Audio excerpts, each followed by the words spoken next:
Lorsque nous regardons la Bible, il y a des mots qui n'apparaissent pas dans la Bible, mais que nous tirons de la compréhension que nous avons de la Bible. Par exemple, la Trinité n'apparaît pas dans la Bible, mais nous réalisons que le Dieu de la Bible est un Dieu trinitaire.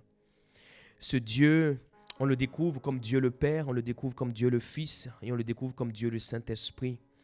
Et autant ils sont un, autant ils ont des attributs différents et des rôles différents. Lorsqu'il est question de notre destinée, le Saint-Esprit a un certain rôle à jouer dans notre vie. Aujourd'hui, de manière concrète et de manière pratique, Dieu le Père et Dieu le Fils ne sont pas sur terre. Dieu le Père et Dieu le Fils ne sont pas sur terre. La Bible nous dit que le Seigneur a vécu pendant une 30aine d'années sur terre et après il est remonté. Et donc physiquement, il n'est pas sur terre. Lorsque nous parlons de Jésus, même si vous allez en Israël, vous ne le verrez pas, il n'est pas là-bas. Vous aurez des traces de son histoire, mais il n'est pas sur terre. La Trinité est représentée par Dieu le Saint-Esprit. C'est lui qui est actuellement sur terre. Et nous ne pouvons pas manifester notre destinée sans le Saint-Esprit. Montrez-moi un homme, une femme qui n'a pas de relation avec le Saint-Esprit. Je vous montrerai un homme, une femme qui ne va pas entrer dans sa destinée originelle. Je précise originelle parce qu'il y a une nuance à avoir. La destinée, c'est le but divin établi par Dieu pour chaque humain. Et nous l'avons vu, et je le répète parce que la répétition est la meilleure des pédagogies. La destinée existe avant nous. La destinée, ce n'est pas quelque chose que nous créons. Mais la destinée, c'est vraiment le dessein de Dieu pour chacun de nous. Et aucun des projets humains ne peut égaler la destinée. Il nous est dit dans Proverbe 19, 21, « Il y a dans le cœur de l'homme beaucoup de projets, mais c'est le dessein de l'Éternel qui s'accomplit. » Donc, dans nos cœurs, nous avons beaucoup de projets et c'est normal. Nous sommes des êtres en ébullition, nous sommes des êtres créatifs, nous sommes des êtres avec beaucoup d'idées, donc c'est normal, nous avons beaucoup de projets. Mais la Bible nous dit ici, il y a beaucoup de projets dans nos cœurs, mais c'est le dessein de l'Éternel qui s'accomplit. Quand la Bible dit c'est le dessein de l'Éternel qui s'accomplit, ça veut dire quoi? Ça veut dire que Dieu n'accomplit que ce qu'il a dessiné et qui s'appelle la destinée ou le dessein. Dieu, ce que Dieu accomplit, c'est ce qu'il a dessiné. Et ce qu'il a dessiné s'appelle la destinée ou encore le dessein. Okay? Nous pouvons réussir beaucoup de projets sur terre sans pour autant atteindre notre destinée divine. La destinée est plus grande que nos beaux projets, que les projets que nous concevons. Et c'est une bonne chose, comme je l'ai dit tantôt, d'avoir de bons projets, mais la destinée ne naît pas dans nos cœurs. Les projets naissent dans nos cœurs, mais la destinée ne naît pas dans nos cœurs. Il n'y a aucun homme, aucune femme qui peut faire naître la destinée. Il n'y a aucun homme, aucune femme qui peut se lever et qui dit « Voilà, maintenant, j'ai conçu ma destinée. » Absolument pas. Nous concevons de bons projets et c'est super. Mais pour ce qui est de la destinée, il faut savoir que la destinée, elle naît dans le cœur de Dieu et elle trouve racine dans la présence de Dieu. C'est pour cela, si nous n'avons pas une relation avec la présence de Dieu, mes chers amis, nous allons vivre la meilleure des vies à nos yeux, mais cette vie sera tout sauf la destinée que Dieu a pour nous. La destinée ne naît pas dans nos cœurs. La destinée naît dans le cœur de Dieu. Par définition, c'est Dieu qui connaît les projets qu'il a pour nous et ces projets que Dieu connaît, parce qu'il les a suscités, représentent en réalité ce qu'on appelle la destinée. Donc, lorsqu'il parle dans Proverbe 19, 21 des projets qui est dans le cœur de l'homme et qu'il parle du dessein, le dessein, ce sont les projets que Dieu a formés. Et c'est ce que nous voyons dans Jérémie 29, 11. Il dit « Car je connais les projets que j'ai formés sur toi. » Et donc, si on va plus loin, on pourrait dire « Je ne connais pas les projets que tu as formés pour toi. » je ne connais que les projets que j'ai formés, moi, Dieu, pour toi. Car je connais les projets que j'ai formés sur vous, dit l'Éternel, projets de paix et non de malheur, afin de vous donner un avenir de l'espérance. Il n'y a aucun projet dans notre destinée que Dieu puisse nous donner et qui amène le malheur. Mes chers amis, c'est une vérité avec laquelle nous devons être au clair une fois pour toutes. Nous sommes confrontés à toutes sortes de projets. Mais pour ce qui est de Dieu et des projets qu'il a pour nous et qu'on appelle la destinée, ces projets sont des projets de paix et non de malheur. Dieu est clair, précis et concis et sans négociation possible. Il dit, car je connais les projets que j'ai conçus. Dans le cours de ton histoire, de ta vie, tu peux concevoir des projets, mais ce n'est pas les miens. Mais moi, Dieu, je connais les projets que j'ai conçus pour toi. Ce sont des projets de paix et non de malheur. Donc, ne m'attribue pas le malheur, parce que je ne suis pas à l'origine du malheur. Et je ne peux pas être à l'origine du malheur. Est-ce que le malheur nous arrive? Oui, mais ce n'est pas de Dieu. Nous ne sommes pas appelés à créer notre destinée, mais à la découvrir et à la pratiquer. Et cette destinée est constituée de bonnes œuvres. C'est pour cela qu'il parle de bonheur et non de malheur. Des projets qui vont nous donner un avenir, qui vont nous donner de l'espérance, des projets de paix. Éphésiens 2:8, nous reprenons ce verset qui nous dit que ce n'est pas la grâce que vous êtes sauvés par le moyen de la foi, cela ne vient pas de vous, c'est le don de Dieu. Ce n'est point par les œuvres, afin que personne ne se glorifie, car nous sommes son ouvrage, ayant été créés en Jésus-Christ pour de bonnes œuvres que Dieu a préparées d'avance avant que nous les pratiquions. Donc la Bible est très claire, la Bible nous dit quoi? Que Dieu a préparé de bonnes œuvres d'avance pour nous, afin que nous puissions les pratiquer. Donc lorsqu'il est question de la destinée naît dans le cœur de Dieu, et quand Dieu dessine notre destinée, il prévoit dans cette destinée des projets de paix et non de malheur. Et ces projets de paix sont de bonnes œuvres que nous sommes appelés à pratiquer. Donc chaque fois que nous pratiquons de mauvaises œuvres, nous pouvons être sûrs à 100% que ce n'est pas Dieu qui les a dessinées. Chaque fois que des mauvaises œuvres se positionnent sur notre chemin, nous pouvons être sûrs à 100% que ce n'est pas Dieu qui les a placés là. Et pour nous, ça doit être un moyen d'identification, mais aussi un moyen de dépendance vis-à-vis de Dieu. Si la destinée naît dans le cœur de Dieu, si je n'ai pas une relation avec ce Dieu-là, je pourrais accomplir un tas de choses sans pour autant accomplir ce qu'il a pour moi. Maintenant, regardons un peu plus alors ces beaux projets que Dieu a pour nous et ces bonnes œuvres. Pourquoi la destinée est-elle différente de nos projets? Nous trouvons cela dans 1 Corinthiens 2, verset 9. La Bible nous dit, mais comme il est écrit, ce sont des choses que l'œil n'a point vues, des choses que l'oreille n'a point entendues, des choses qui ne sont point montées au cœur de l'homme. Ce que Dieu a dessiné, Dieu ne peut pas dessiner ce que les hommes, avec leur cerveau limité, sont capables de dessiner. Dieu ne peut pas concevoir ce que les hommes, avec leur compréhension limitée, sont capables de concevoir. Et les hommes sont capables de faire des choses. Quand nous regardons dans notre monde l'évolution de la médecine, l'évolution de la science, aujourd'hui nous sommes à l'ère de l'intelligence artificielle et cela éblouit tout le monde. Quand vous voyez tous les millions, pour ne pas dire les milliards, que les grandes entreprises de tech dépensent aujourd'hui pour recruter, là ce n'est même plus des recrutements de sportifs, c'est des recrutements de spécialistes en IA. Donc, qui aurait pensé que nous serions dans cette ère aujourd'hui où un certain nombre de choses incroyables sont envisageables? Et je crois que ce n'est même pas encore la fin de ce que nous pouvons imaginer. Parce que l'homme a la capacité de faire des choses extraordinaires parce que Dieu lui a donné une capacité, Dieu l'a créé à son image. Et nous rendons gloire à Dieu pour cela. Mais ce dont Dieu parle, lorsqu'il parle de la destinée, mes chers amis, l'intelligence artificielle n'arrive même pas à la cheville de cela. Il dit, ce sont des choses que l'œil n'a point vues, des choses que l'oreille n'a jamais entendues et qui ne sont pas montées au cœur de l'homme. L'intelligence de l'homme se trouve dans son cœur et Dieu dit, ce que Dieu a prévu dans notre destinée ne peut même pas monter à notre cœur. Pourquoi? Parce qu'il a été conçu dans le cœur de Dieu. Et c'est la raison pour laquelle je dis et je me répète qu'un homme, une femme qui n'a pas de relation avec Dieu peut accomplir beaucoup de belles choses, sauf la destinée que Dieu a pour lui. Mais la raison pour laquelle Dieu nous a envoyés dans ce monde, ce n'est pas pour accomplir ce qui est bien aux yeux des hommes, mais c'est pour accomplir ce qui est bien aux yeux de notre Créateur. Parce que j'aimerais nous rappeler que Dieu nous a créés. Même si tu ne crois pas en Dieu, j'aimerais te dire que Dieu t'a créé. Il suffit de regarder la complexité de ton corps.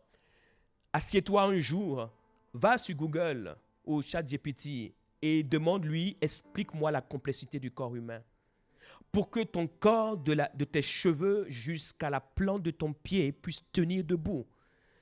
Mes chers amis, ce n'est pas juste l'équilibre entre deux organes, entre des centaines et des milliers d'organes, de cellules. Si avec cela, tu peux regarder tout cela en face et me dire que c'est le fruit du hasard, j'aimerais te dire qu'il y a un Dieu qui s'appelle le hasard, alors crois au hasard. Et commence pas à adorer le hasard.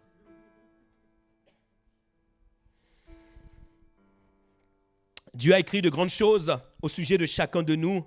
C'est pour cela que nous croyons et nous disons, sans l'ombre d'un doute, que nous sommes tous appelés à une glorieuse destinée. Parce qu'il dit, car je connais les projets que j'ai formés sur toi.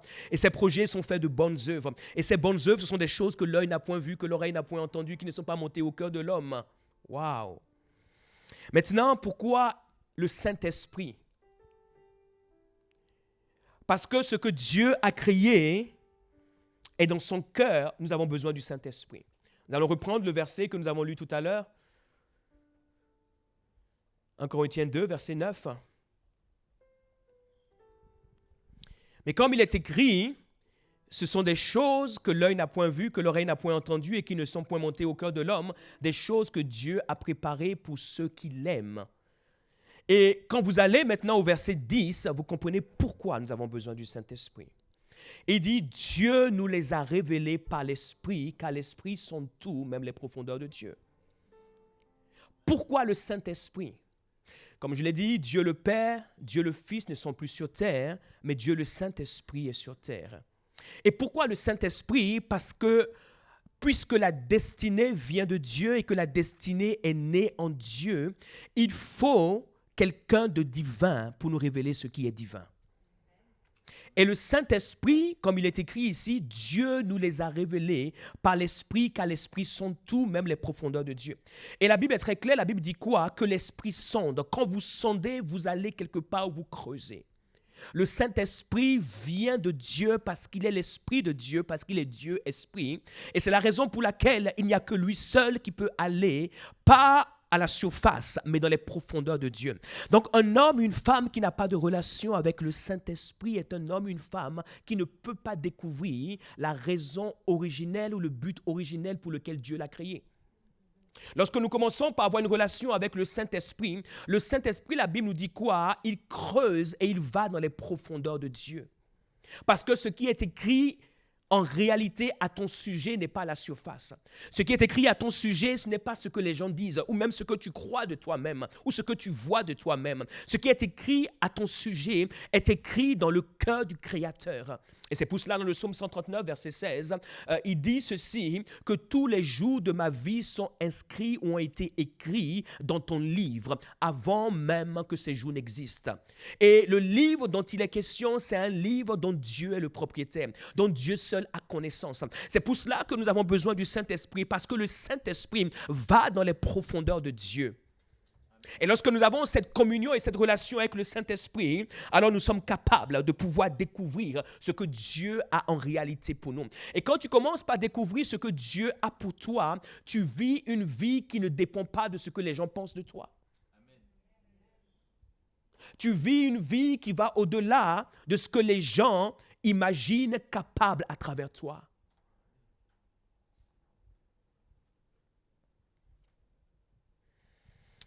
Invoque-moi, je te répondrai, je t'annoncerai de grandes choses, des choses cachées que tu ne connais pas.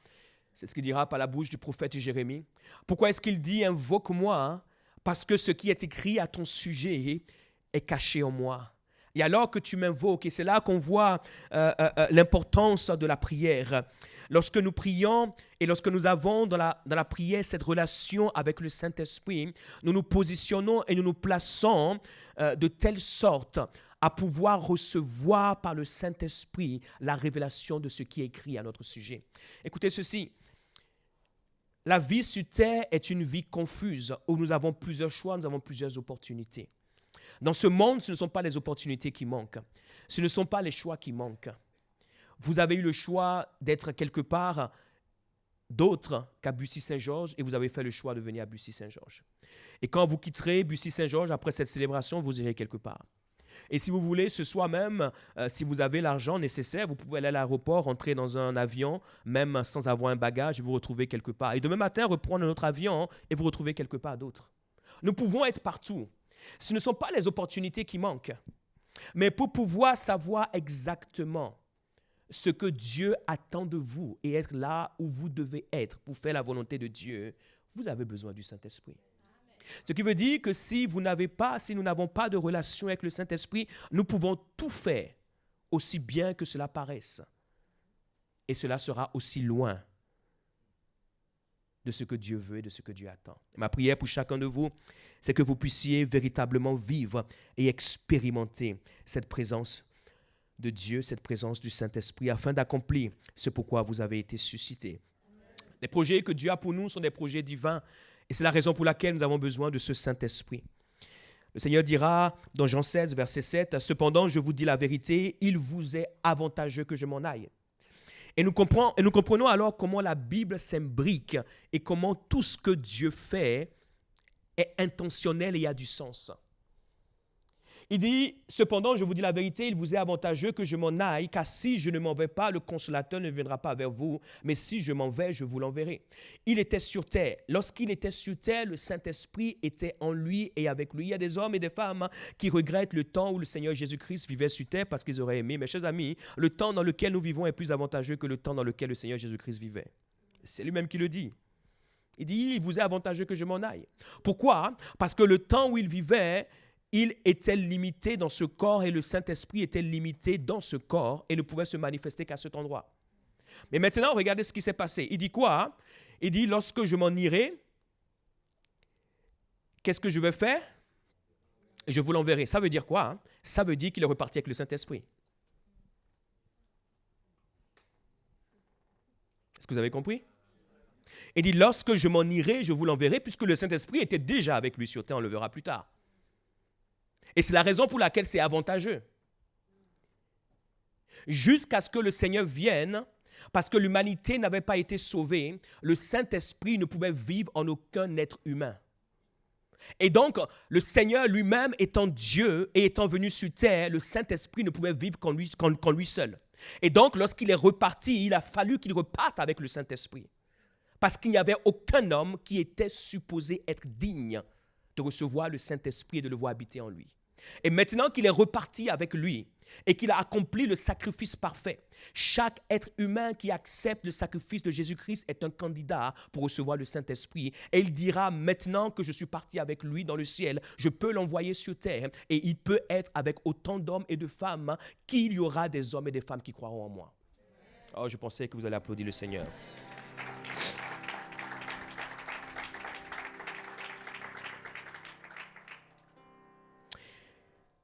Dans Jean 14, verset 16, il dit « Et moi, je prierai le Père et il vous donnera un autre consolateur afin qu'il demeure éternellement avec vous. » Jean 14, 16.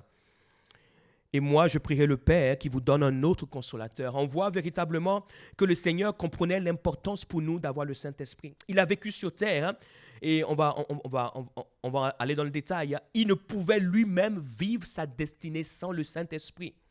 Et donc, il comprenait l'importance pour nous d'avoir une relation avec le Saint-Esprit, à tel point que lui, Dieu le Fils, va prier Dieu le Père pour que Dieu le Saint-Esprit vienne sur nous. Amen. Il dit, je prierai. Ce qui veut dire qu'il a milité pour que nous ayons le Saint-Esprit. Ce qui veut dire qu'il a parlé au Père pour que le Père envoie le Saint-Esprit. Le Saint-Esprit n'est pas juste venu par hasard. Et quand nous négligeons la prière que le Seigneur a faite, l'intercession qu'il a faite, le temps qu'il a consacré pour que le Saint-Esprit vienne du ciel, mes chers amis, c'est un manque de révélation que nous devons corriger. Allô? Je parle à des hommes et des femmes qui se disent chrétiens, s'il y en a dans cette salle. S'il y en a qui ne sont pas chrétiens, ne vous inquiétez pas, ce n'est pas pour vous, mais je parle d'abord à ceux et celles qui se disent chrétiens. Le Seigneur a prié pour que nous puissions avoir le Saint-Esprit. C'est une faute professionnelle et une faute spirituelle de négliger ce Saint-Esprit qui est le fruit de la prière de celui qui n'avait pas besoin de prier pour nous.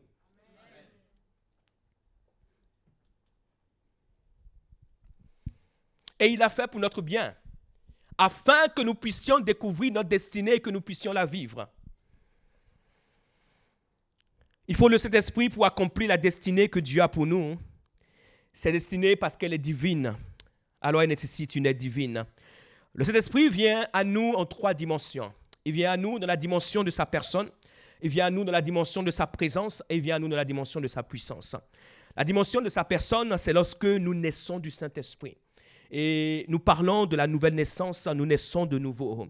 Et il faut savoir que chaque être humain est appelé à naître de 2 manières.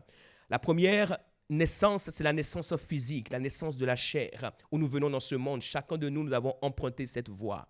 Okay? Il n'y a personne sur terre en tant qu'être humain qui n'a pas emprunté cette voie. S'il y en a un parmi nous, nous aimerons qu'il puisse se manifester, nous poserons quelques questions. Mais nous sommes tous nés à travers la voie de la naissance humaine, la naissance de la chair. OK. Et à côté de cela, lorsque nous devons vivre notre destinée divine, il nous faut naître de manière divine. C'est impossible de vivre notre destinée divine si nous ne sommes pas nés de nouveau.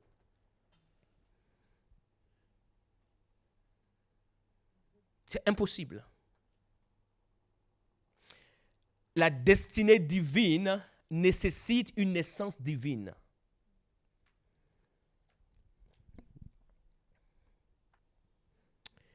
Allô? La destinée divine nécessite une naissance divine. Jean 3, verset 3, Seigneur Jésus-Christ a cette conversation avec Nicodème, qui est un docteur de la loi, qui est un homme érudit, un homme sage. Et les pharisiens combattaient le Seigneur, mais Nicodème avait compris que cet homme n'était pas juste un homme, n'était pas juste un simple prophète, il avait quelque chose de profond et de différent. Et un soir, il ira le voir à l'abri des regards indiscrets. Et de cette conversation, le Seigneur Jésus-Christ lui dira, en vérité, je te dis, si un homme ne naît de nouveau, le Seigneur Jésus-Christ est clair. Il dit, il ne peut voir le royaume de Dieu s'il ne naît de nouveau. Il dit, si un homme, ça veut dire que pour être un homme, je suis déjà né. En tout cas, j'espère. Si je suis humain, c'est qu'on peut m'identifier comme un humain, donc je suis déjà né. Et donc il dit, si un humain ne naît de nouveau, donc il précise bien nouveau, donc il a déjà une première naissance, qui est sa naissance physique, et la deuxième naissance, c'est sa naissance spirituelle. Il dit, il ne peut voir le royaume de Dieu. Et s'il ne voit pas le royaume de Dieu, il ne peut pas vivre ce qui est écrit à son sujet dans le royaume de Dieu. Il peut vivre tout ce qu'il veut sur terre, accomplir, mais il vivra tout sauf ce que Dieu a écrit à son sujet. Il dit, s'il ne naît de nouveau. Et là est le rôle du Saint-Esprit. Le Saint-Esprit est celui qui nous permet de pouvoir naître de nouveau. Nicodème lui dit, comment un homme peut-il naître quand il est vieux? Peut-il entrer dans le sein de sa mère et naître? Comme il est très intelligent, il a compris, il se dit, mais il va naître de nouveau. Enfin, comment? Je repars dans le ventre de ma mère et puis je reviens. Jésus répondit, en vérité, je te l'ai dit, si un homme ne naît d'eau et d'esprit. Et le Seigneur va lui expliquer cela. Il va lui dire, la nouvelle naissance dont je parle, c'est une naissance qui vient de l'Esprit de Dieu. Ok? Il ne peut entrer dans le royaume de Dieu. Verset 6, il dit de manière claire, de manière précise, ce qui est né de la chair est chair. Donc, lorsque nous naissons dans ce corps de manière charnelle à travers la chair, c'est une vie charnelle que nous aurons. Ça veut dire quoi?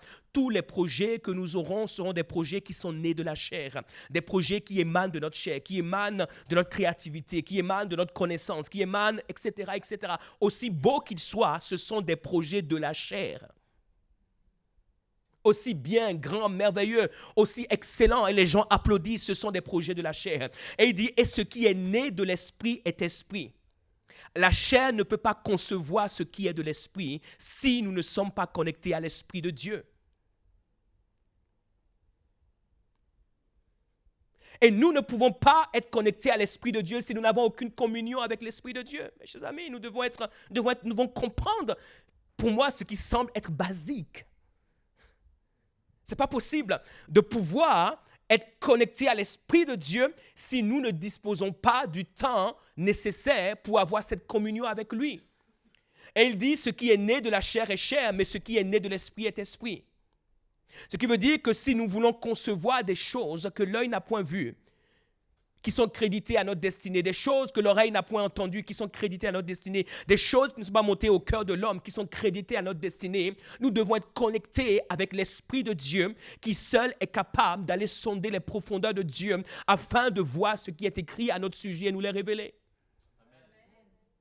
C'est le seul moyen possible. Il n'y en a pas d'autre. Notre intelligence et notre cerveau ne peuvent pas capter ou capitaliser tout ce que Dieu a prévu pour nous. C'est impossible.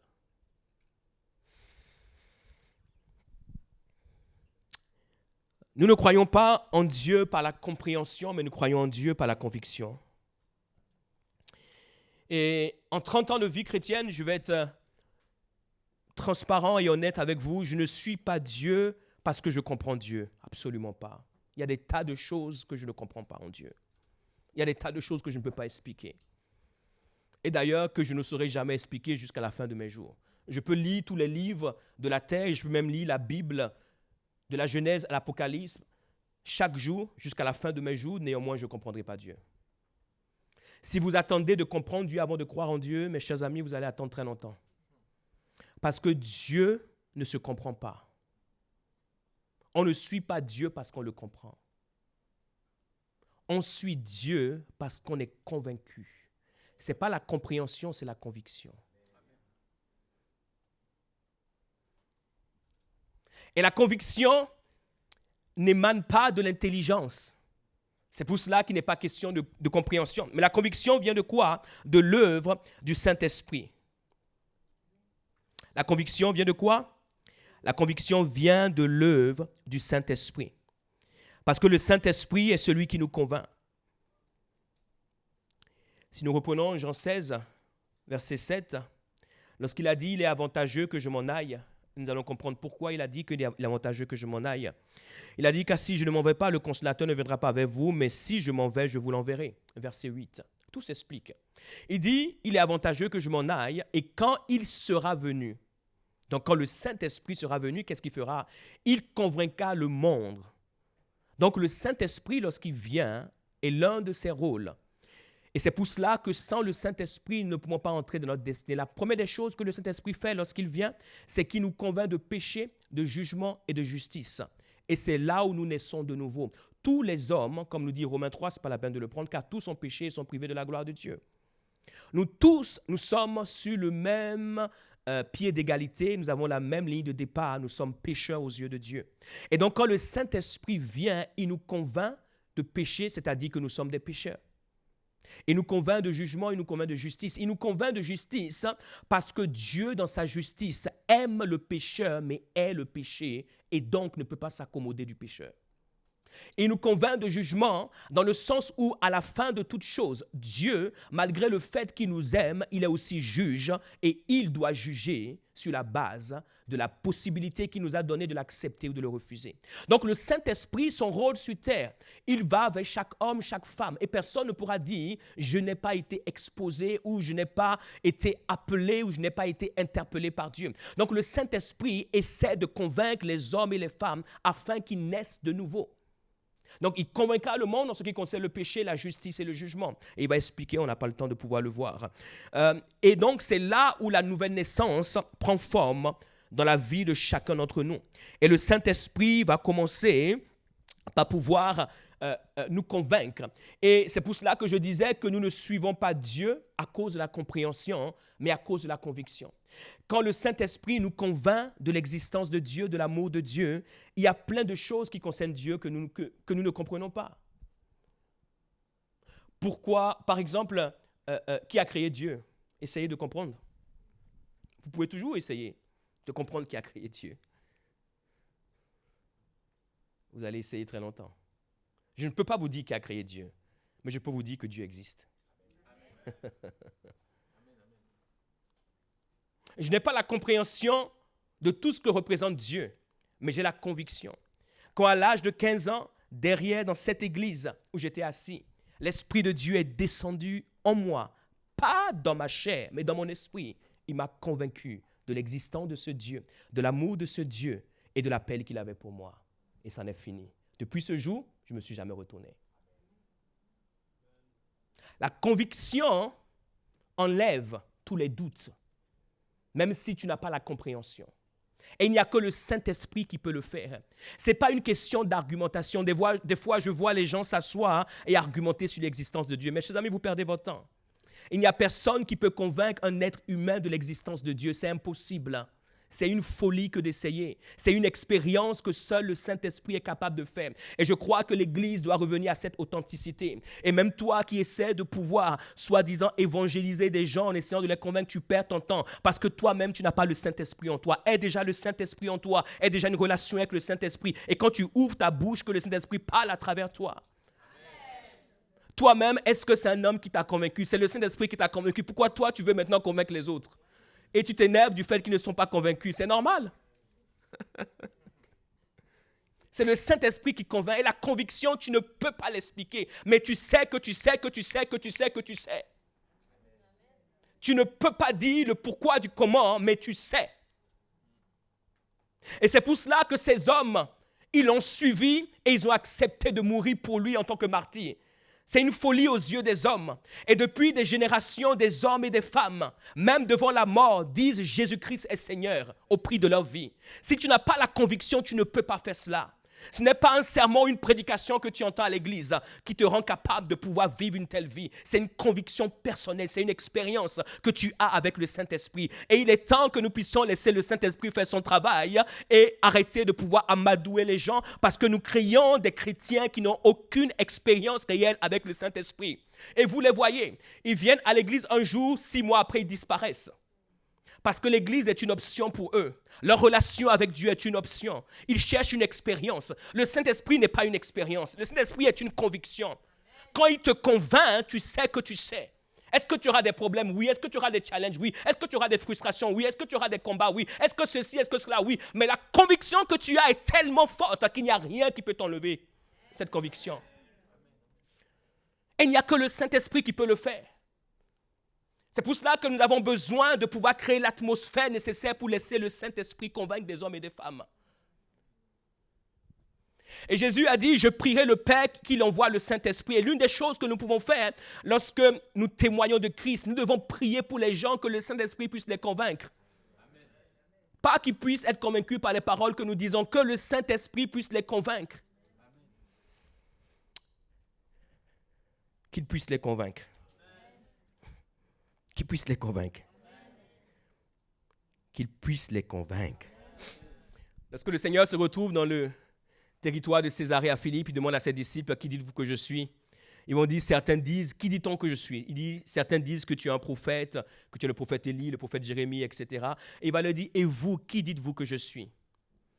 Et Pierre va dire, tu es le Christ, tu es le Fils du Dieu vivant. Et Jésus va lui dire, tu es heureux, Simon, fils de Jonas, car ce n'est pas la chair qui t'a révélé cela. Il dit, ce n'est pas la chair, ce n'est pas par la chair, par la compréhension. Mais il dira, c'est mon Père qui est dans les cieux. Mais comment Dieu qui est dans les cieux a pu révéler à Simon qui est sur terre? Par le Saint-Esprit. Mais regardez bien l'histoire. Nous sommes dans Matthieu 16. Simon dit, tu es le Christ, tu es le Fils du Dieu vivant. Mais en réalité, à ce moment-là, et quand vous lirez l'histoire, Simon n'est pas né de nouveau, mais il a la révélation que Jésus-Christ est le Christ. Et c'est la raison pour laquelle, lorsqu'il va se retrouver devant ces différentes personnes, la nuit où le Seigneur sera enlevé, il dira, je ne le connais pas.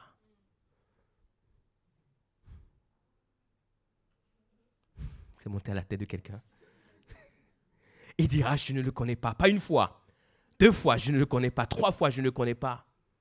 Mais le même Pierre, la fin de sa vie, c'est qu'il choisira de mourir martyr sur une croix. Et il dira, je ne suis pas digne de mourir comme mon sauveur. Je veux mourir la tête en bas et les pieds en haut. Qu'est-ce qui s'est passé entre-temps? C'est l'histoire de Pierre. Le Saint-Esprit se fera connaître à lui. Il aura une conviction. Il parlera de Christ. Il exposera sa vie et il mourra pour ce Christ. Sans la conviction du Saint-Esprit, mes chers amis, la vie chrétienne est une vie de ballottage défavorable. La dimension de sa présence.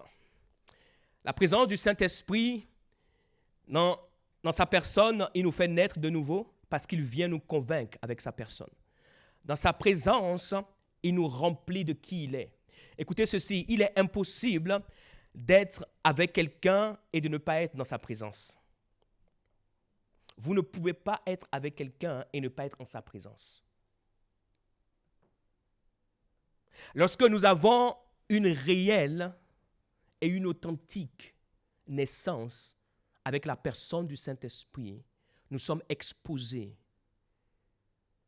à sa présence.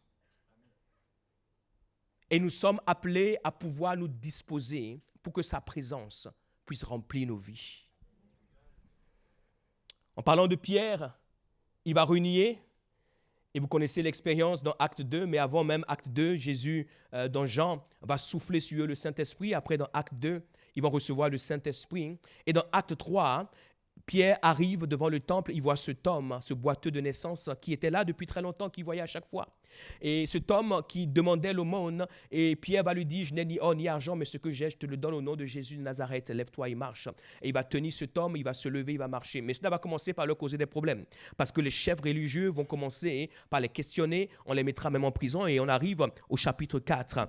Et alors qu'ils étaient en train de parler au peuple, donc les sacrificateurs vont apparaître. Et si nous allons au verset 8, la Bible nous dit, alors Pierre, rempli du Saint-Esprit, leur dit, chef du peuple et ancien d'Israël, puisque nous sommes interrogés aujourd'hui sur un bienfait accordé à un homme malade, afin que nous disions comment il a été guéri, sachez-le tous, et que tout le peuple d'Israël le sache, c'est par le nom de Jésus-Christ de Nazareth que vous avez crucifié et que Dieu a ressuscité des morts. C'est par lui que cet homme se présente en pleine santé devant vous.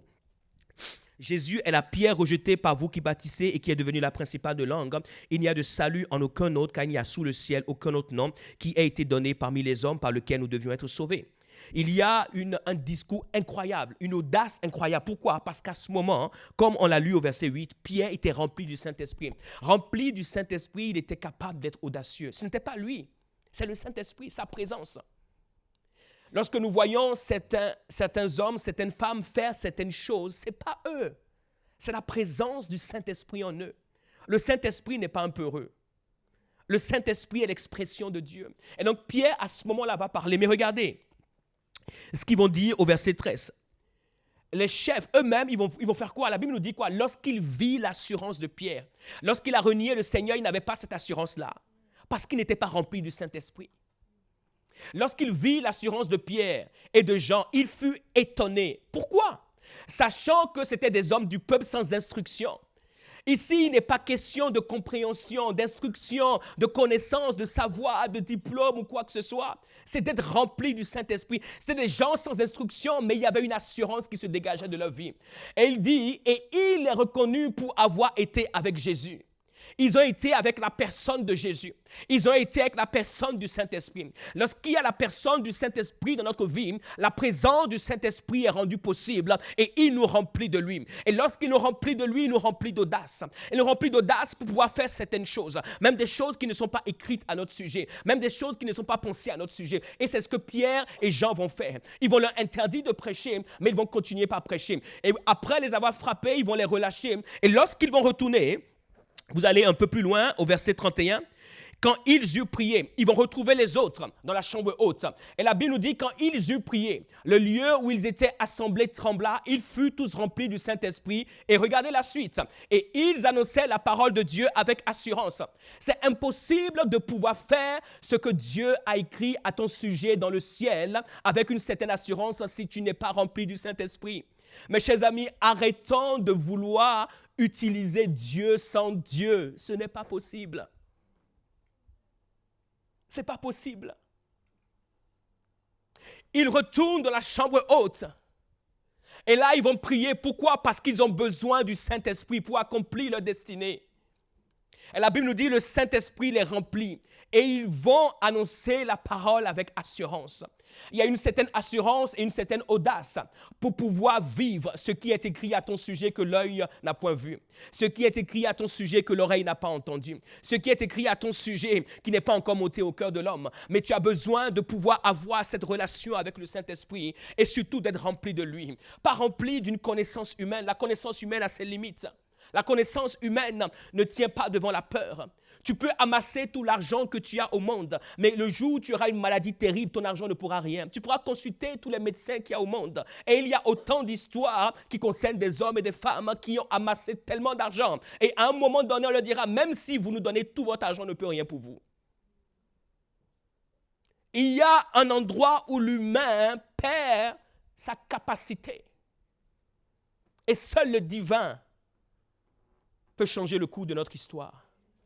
Et je prie que chacun de nous, nous puissions rencontrer cet homme qui a vécu sur cette terre et qui à présent est dans les cieux, mais nous a envoyé son esprit. Saul de Tarse, sur le chemin de Damas, va rencontrer ce Christ. Il va être exposé à sa personne, à la personne du Saint-Esprit. Mais Jésus va envoyer Ananias pour prier pour lui. Et lorsque Ananias va prier pour lui dans Acte 9, la Bible nous dit qu'il fut rempli de l'Esprit de Dieu. Et à partir de ce moment, tremblant et saisi d'effroi, plus loin, il m'a envoyé pour que tu recouvres la vue, au verset 17, pas la peine de le prendre, et que tu sois rempli du Saint-Esprit. La Bible nous dit au verset 20, et aussitôt il prêcha dans les synagogues que Jésus est le Fils de Dieu. Lui qui, il y a quelques jours simplement, il y a juste 3 jours, il allait pour tuer ceux qui prêchaient au nom de ce Jésus. Juste 3 jours. Comment un homme peut changer en 3 jours? En 3 jours, il était en train de tuer tous ceux qui parlaient de Jésus. Et 3 jours après, il devient l'homme qui parle de Jésus. À un moment donné, les gens se sont dit, mais il y a un truc bizarre là. Et il n'est pas en train de nous faire un plan pour pouvoir nous attirer et pour nous tuer tous. Pourquoi? Rempli du Saint-Esprit, il va commencer maintenant par parler de celui qu'il a créé, qu'il avait suscité. Mais pendant tout ce temps, il vivait des projets qui n'étaient pas des projets de Dieu pour lui. Mais la Bible nous dit que Saul, respirant le meurtre, et il était convaincu de ce qu'il faisait, à tel point de demander des lettres de la part des chefs pour aller à Damas. Sans le Saint-Esprit, nous allons faire des choses pour lesquelles nous serons convaincus. Et même des choses qui vont réussir à nos yeux, qui vont réussir aux yeux des hommes. Mais la vraie question que j'aimerais nous poser, est-ce que nous sommes en train de vivre la destinée que Dieu a pour nous? La destinée que Dieu a pour nous ne peut être trouvée sans Dieu. La troisième dimension du Saint-Esprit, c'est sa puissance. Revêtu du Saint-Esprit. La puissance du Saint-Esprit, c'est cette force surnaturelle de Dieu. C'est cette force surnaturelle que l'Esprit de Dieu nous permet d'avoir afin de pouvoir manifester l'existence de Christ. Nous avons dit que Jésus-Christ n'est plus sur terre. Quand vous discutez avec les hommes et les femmes qui sont autour de vous, arrêtez de pouvoir discuter avec eux, démontrer Christ. Il y a des discussions qui s'appellent des discussions stériles, vaines et inutiles. Vous ne pouvez pas convaincre un homme de l'existence de Jésus-Christ, mais démontrer Jésus-Christ. Ça veut dire quoi? Prenez une situation qui humainement est impossible et changez cette situation. Et dites après à la personne, c'est le Jésus dans lequel je crois qu'il a fait à travers moi. Et vous verrez sa réaction. Je peux répéter? Arrêtez de discuter. Prenez une situation qui humainement est impossible. Changez cette situation et dites à la personne que c'est le Jésus dans lequel vous croyez qu'il a fait à travers vous. Et vous verrez si elle continuera de ne pas croire. Lorsque nous commençons par changer l'impossible en possible, nous commençons par manifester qui Dieu est, qui le Seigneur est. Et c'est en cela qu'il nous faut absolument, de la personne à la présence, aller dans la dimension de la puissance. La puissance du Saint-Esprit, c'est ce qui nous permet de pouvoir manifester Dieu. Manifester Dieu. Dieu se manifeste à travers une puissance qui dépasse le naturel, qui dépasse la compréhension humaine. Mais vous recevrez le Saint-Esprit, une puissance, le Saint-Esprit survenant sur vous, et vous serez mes témoins. Le Seigneur ne nous a jamais demandé de pouvoir témoigner de lui sans la puissance du Saint-Esprit. Chaque fois que nous nous hasardons à témoigner sur la puissance du Saint-Esprit, mes chers amis, c'est la raison pour laquelle nous avons des échecs. Nous ne pouvons pas témoigner sans le Saint-Esprit. Le témoignage que Dieu nous demande, c'est un témoignage de démonstration de la puissance du Saint-Esprit. Mes chers amis, quand nous comprenons cela, nous réalisons une fois de plus combien notre dépendance vis-à-vis du Saint-Esprit est importante. Combien le temps que nous devons passer avec le Saint-Esprit est important. On ne doit même pas nous sensibiliser par rapport à cela. On ne doit même pas nous interpeller par rapport à cela. On ne doit même pas, nous pousser à cela. Pourquoi? Parce que nous ne pouvons pas démontrer Christ sans la puissance du Saint-Esprit. C'est impossible. C'est impossible de démontrer Christ sans la puissance du Saint-Esprit. Lorsque nous commençons par changer des situations impossibles, nous montrons dans la sphère de l'humain qu'il y a un divin qui est au-dessus. Il ne suffit pas de parler du divin.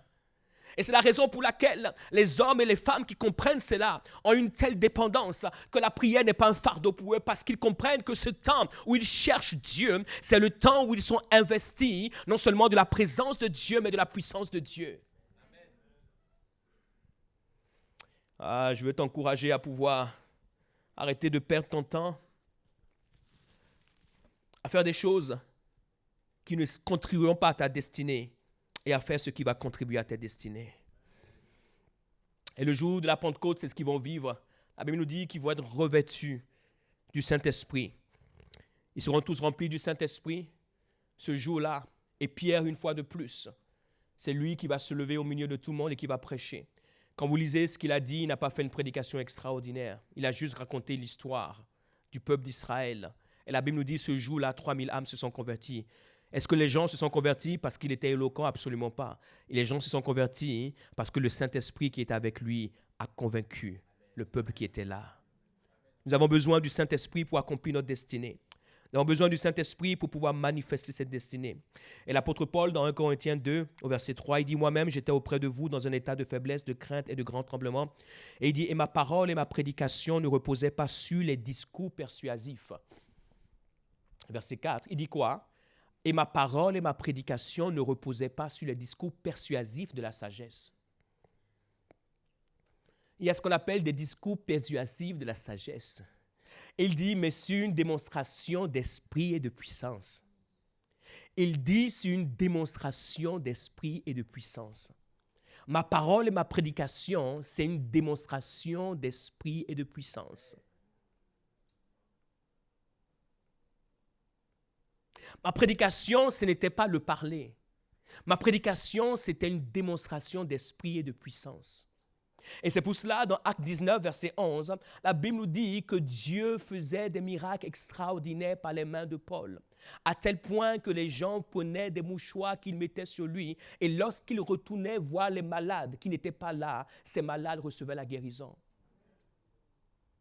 Quand tu es exposé à la démonstration de la puissance de Dieu, même le Dieu que tu n'as pas vu, tu crois dans ce Dieu-là. De mon petit pays, le Bénin, c'est la puissance de Dieu que j'ai vue plus d'une fois qui m'a convaincu de l'existence de Dieu et qui m'a poussé à pouvoir le chercher et à l'expérimenter.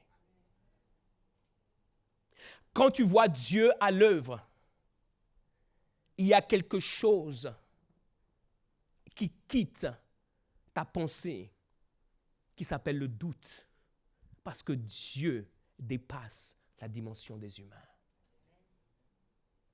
Acte 19, verset 11, « Et Dieu faisait des miracles extraordinaires par les mains de Paul. » Et Dieu faisait des miracles extraordinaires par ses mains.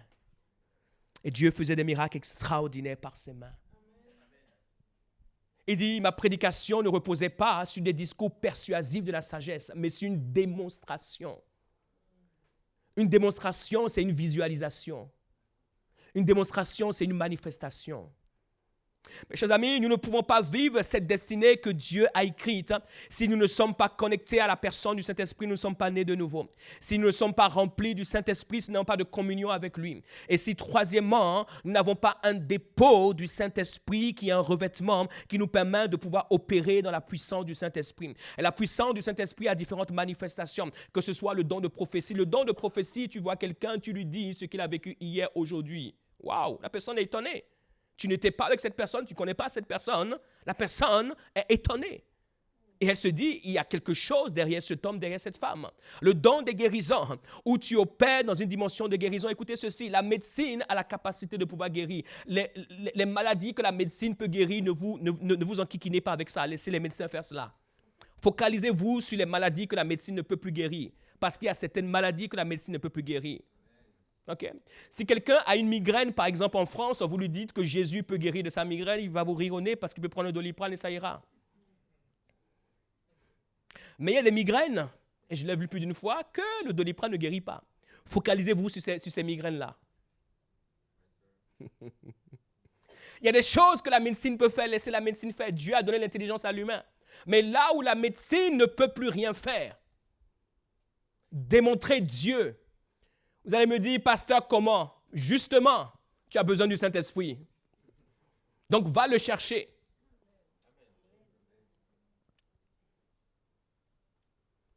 Tu es né pour faire des choses que l'œil n'a point vues. Et tu as besoin du Saint-Esprit. Des choses que l'oreille n'a point entendues. Tu as besoin du Saint-Esprit.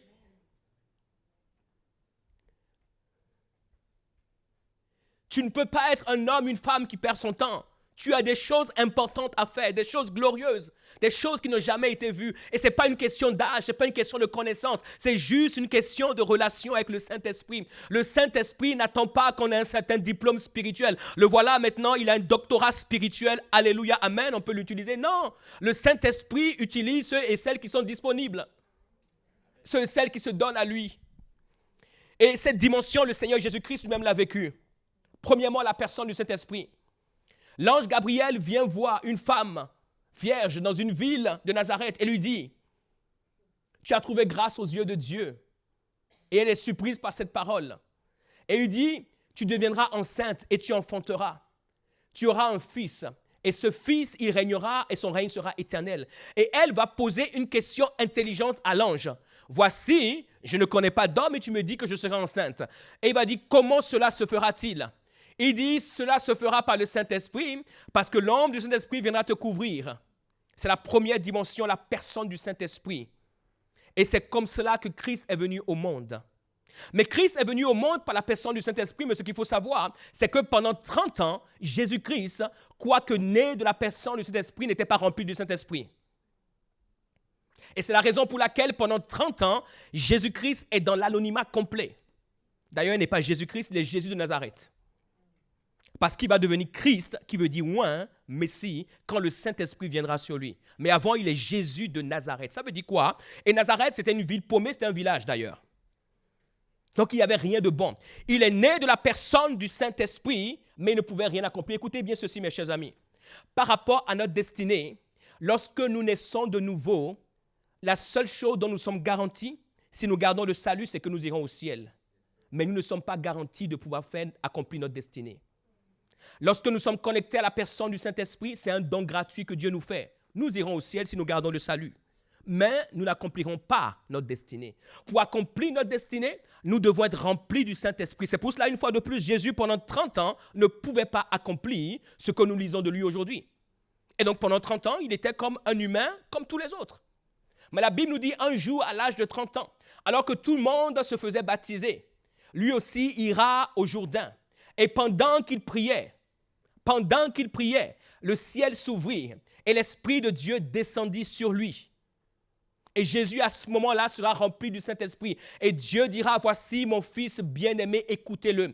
À partir du moment où il est rempli du Saint-Esprit, Dieu rend les hommes autour de lui capables de pouvoir l'écouter. Les gens ne t'écouteront jamais tant que tu n'es pas rempli du Saint-Esprit. Et c'est pour cela que la Bible nous dit, Jésus rempli du Saint-Esprit dans Luc 4, revint du Jourdain et maintenant il fut conduit dans le désert. Donc il est rempli du Saint-Esprit dans Luc 4, 1. Donc au Jourdain, il est rempli du Saint-Esprit. Et il est conduit dans le désert parce qu'il y a la troisième dimension qu'il n'a pas encore vécue. Il est né du Saint-Esprit. Pendant 30 ans, il ne peut rien faire parce que le Saint-Esprit, dans sa présence, ne l'a pas rempli. Et au Jourdain, il sera rempli du Saint-Esprit, le ciel va s'ouvrir. Mais lorsque nous sommes remplis de la présence du Saint-Esprit, nous sommes en communion avec le Saint-Esprit, mais le Saint-Esprit n'opère pas à travers nous. OK? Et plus loin, dans le même chapitre, au verset 13, Donc, le diable le tente de toutes les manières. Après l'avoir tenté de toutes ces manières, le diable s'éloigna de lui jusqu'à un moment favorable, verset 14 qui nous intéresse. Et la Bible nous dit, Jésus revêtu de la puissance de l'Esprit. Il est né par la personne du Saint-Esprit. À l'âge de 30 ans, il est rempli par la présence du Saint-Esprit. Il est exposé au diable pendant 40 jours. Et ensuite, la puissance du Saint-Esprit vient sur lui. Pourquoi pendant 40 jours il est exposé au diable? Lorsqu'il est rempli du Saint-Esprit, il est capable, par la communion qu'il a avec le Saint-Esprit, de pouvoir discerner et répondre à Satan. Il est écrit, 1. Il est écrit, 2. Il est écrit, 3. Pourquoi? Parce qu'il est rempli de Dieu. Rempli de Dieu, il se protège. Mais rempli de Dieu, il ne peut rien faire pour l'humanité. Et la Bible nous dit, après cela, il est revêtu de la puissance de l'Esprit, retourne en Galilée. Ça veut dire quoi? Il retourne d'où il vient, où il était paumé, où il ne faisait rien, où à Nazareth, personne ne le connaissait pendant 30 ans. Et sa renommée se répandit dans tout le pays d'alentour. Pourquoi sa renommée se répandit? Parce qu'il est revêtu de la puissance du Saint-Esprit. Et le verset qui résume bien cela, c'est Acte 10, verset 38. Quand l'apôtre Pierre se trouve chez Corneille, il dit, vous savez comment Dieu a oint du Saint-Esprit et de force Jésus de Nazareth, qui allait de lieu en lieu, qui faisait quoi? Du bien et guérissant tous ceux qui étaient sous l'empire du diable. Pourquoi? Car Dieu était avec lui. On commence par la fin. Car Dieu était avec lui, la personne du Saint-Esprit. Dieu l'a oint du Saint-Esprit, la présence du Saint-Esprit. Et Dieu l'a oint de quoi? De force, la puissance du Saint-Esprit. Dieu était avec lui. Mais tant qu'il n'était pas rempli, il ne pouvait pas résister. Et après être rempli, il a été revêtu. Et quand il a été revêtu, la Bible nous dit, et il allait de lieu en lieu faisant le bien et guérissant tous ceux qui étaient sous l'empire du diable. Il ne pouvait pas faire cela pendant 30 ans, tant que le Saint-Esprit n'était pas venu sur lui. Et pendant 3 ans, écoutez ceci, le gars n'a vécu que 3 ans et demi de ministère. Mais jusqu'à aujourd'hui, plus de 2024 ans, on parle de lui. Il n'a jamais écrit un livre, il y a des livres qui sont écrits sur lui. Ceux qui ne l'aiment pas écrivent des livres sur lui. Ils font de la publicité gratuite pour lui. Des hommes et des femmes depuis des générations. Mes chers amis, si ce gars était un imposteur, depuis 2024 ans, on l'aurait déjà tué. Un gars qui continue à parler depuis 2024 ans. Il n'a exercé son métier que pendant 3 ans et demi. Avec le bon cerveau que nous avons, nous devons nous asseoir et nous dire quand même ce gars, il n'est pas mal. Dis à ton voisin, ce gars, il n'est pas mal. Depuis 2024 ans, on parle de lui. Même à l'école où on ne croit pas en lui, on date notre histoire avant Jésus-Christ, après Jésus-Christ. Je pensais qu'ils allaient prendre quelqu'un de plus célèbre, mais il n'y en a pas. Alors, j'aimerais que tu dises à ton voisin, il n'y a pas de plus célèbre que lui.